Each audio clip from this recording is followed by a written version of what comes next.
Hello guys, welcome to my YouTube channel info world. Indian और Chinese troops फिर आए आमने सामने।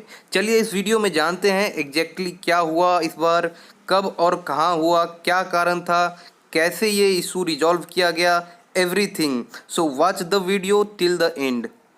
पिछले हफ्ते दो अलग अलग जगहों पे इंडिया और चाइना के ट्रूप्स एक दूसरे से भिड़ गए।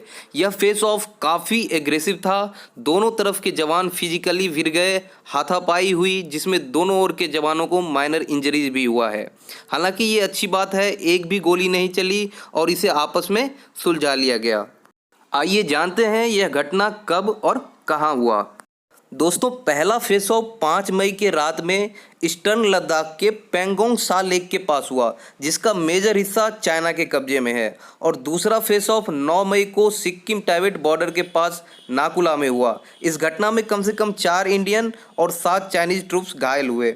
चलिए इन दोनों जगहों को मैप में देखते हैं। यहाँ इस मैप में आप क्लियर देख सकते हैं कि लद्दाख के ईस्टर्न साइड में पेंगोंग सा लेक पड़ता है और सिक्किम टाइबेट बॉर्डर के पास नाकुला सेक्टर पड़ता है। चलिए इस लेक को और अच्छे से समझते हैं।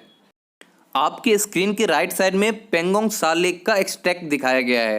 रेड कलर में जो डॉटेड लाइन है वह इंटरनेशनल बॉर्डर है। बॉर्डर के राइट साइड चाइनीज टेरिटरी पड़ता है और लेफ्ट में इंडियन। यहाँ आप देख सकते हैं कि लेक का मेजर पोर्शन चाइना को बिलोंग करता है अकॉर्डिंग टू इंटरनेशनल बॉर्डर। चलिए दोस्तों, अब जानते हैं कि इस फेस ऑफ के पीछे क्या रीजन था। फेस ऑफ का मुख्य कारण अनडिमार्केटेड बाउंड्री को बताया गया है। दोस्तों, बाउंड्री लाइन तो है लेकिन किसी तरह का घेराबंदी नहीं है। लाइन सिर्फ मैप पे दिखता है, ग्राउंड पे नहीं, जिसकी वजह से दोनों तरफ के ट्रूप्स का परसेप्शन कभी कभी डिफर कर जाता है और जब वो पेट्रोलिंग पे निकलते हैं तो एक दूसरे की सीमाओं से थोड़े अंदर निकल जाते हैं, जिसकी वजह से ऐसा फेस ऑफ देखने को मिलता है। हालांकि कई बार चाइनीज ट्रूप्स ने जानबूझकर भी ऐसा किया है, ऐसा माना जाता है। चलिए अब देखते हैं ऐसे इशूज को रिजॉल्व कैसे किया जाता है।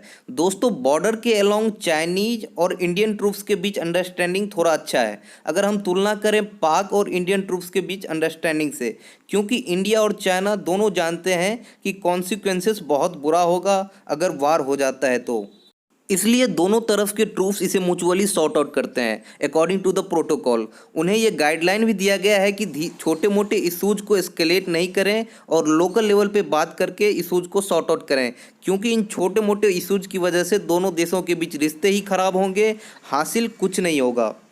चलिए अब एक नज़र डालते हैं ऐसे ही कुछ फेस ऑफ्स पे जो पास्ट के कुछ ईयर्स में हुआ है। सितंबर 2019 में ऐसा ही एक फेस ऑफ हुआ था दोनों देशों के पेट्रोल टीम्स के बीच में, जो कि अगेन पेंगोंग सो लेक के पास हुआ था। अगस्त 2017 में भी एक वीडियो आया था जिसमें दोनों तरफ के ट्रूप्स एक दूसरे के ऊपर पत्थर फेंक रहे थे। इसके अलावा सबसे बड़ा इशू जो रिसेंट पास्ट में हुआ था वो था 2017 का Doklam tri junction stand of, जो कि 73 दिन चला था और वार वाला सिचुएशन बन गया था। दोस्तों, अब सवाल ये उठता है कि चाइना ऐसा एग्रेशन क्यों दिखा रहा है जब वो ऑलरेडी बैकफुट पर है कोरोना वायरस इशू को लेकर। तो देखिए, ऐसा हो सकता है कि चाइना ऐसा एग्रेशन दिखा के यह साबित करना चाहता हो कि वह किसी तरह का प्रेशर में नहीं है और इससे दुनिया का ध्यान भी भटकाना चाह रहा होगा। Friends, this was all about the issue. अगर आपको ऐसा ही इंफॉर्मेटिव वीडियोज़ करंट अफेयर्स पे चाहिए तो please like, subscribe, share and comment. Thank you.